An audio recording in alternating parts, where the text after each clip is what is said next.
There are two ways to change the U.S. Constitution. One, a two-thirds vote by both houses of Congress, which are then ratified by three-fourths of the states.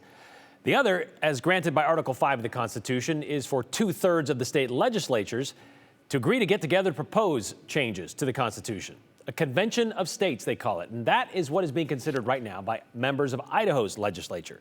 Convention of States Action Group says the amendments they're looking to propose would, quote, impose fiscal restraints on the federal government, limit its power and jurisdiction, and impose term limits on its officials and members of Congress, end quote. Critics worry, though, opening up that convention could open up a lot of things to consideration, like anything.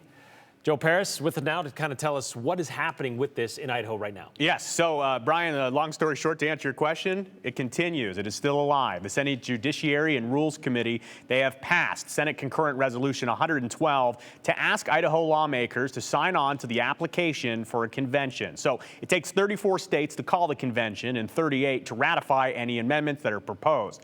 Critics say that the country is too apart politically, for the convention to happen responsibly. They worry about a runaway convention that would take on ideas outside of what Brian just mentioned. Instead, they would take up social issues like guns, abortion, LGBTQ rights. But legislative sponsor, Senator Todd Leakey, he disagrees with the assertion. There was discussion about unity and disunity, senators. Two-thirds of the states agreeing on three topics. That's a very large degree of unity. Three-fourths of the states agreeing on a potential amendment or amendments to the Constitution. That is a very great degree of unity that would be demonstrated in our state and in our nation.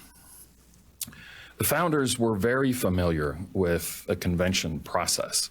That's why they put this into Article 5. Since there is no language in the U.S. Constitution to limit a convention to one issue, the fear of a runaway convention is real. Which hard-fought rights and liberties are you willing to lose?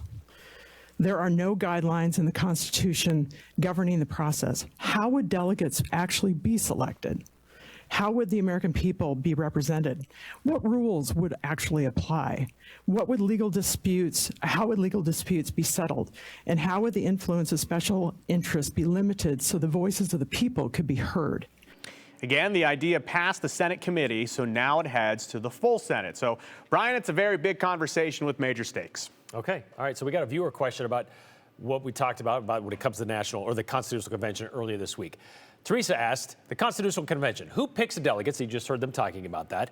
Which Republican Party is driving this? What powers would delegates have or assume? And she says this might be spooky. Ooh, spooky. Yeah. So the Idaho legislature would actually be in charge of their own destiny in terms of delegates and in terms of responsibilities. And so it is unique to each individual legislature. So Idaho could select their group or their delegates however they want to do. And likely the way it would come down, it's similar to this application. It would come through some type of concurrent resolution, some type of a resolution that maybe the Senate pro tem and the Speaker of the House, they would be able to select a group or one or two people to go. Again, though, Brian, it would be up to the lawmakers here in Idaho. So let's pretend, though, they send 7. Let's say we have 7 delegates from Idaho to this convention. Idaho would only get 1 vote. Every state only gets 1 vote. So there's a lot open in the air. There was also conversation in the committee, by the way, about, well, what if we send delegates and they don't do what we like them to do? Well, Senator Leakey said, well, we could always call them back. So there's a lot of unknowns. It is interesting, though, Senator Leakey said in committee that he went to Virginia, actually, over the summer, where they had a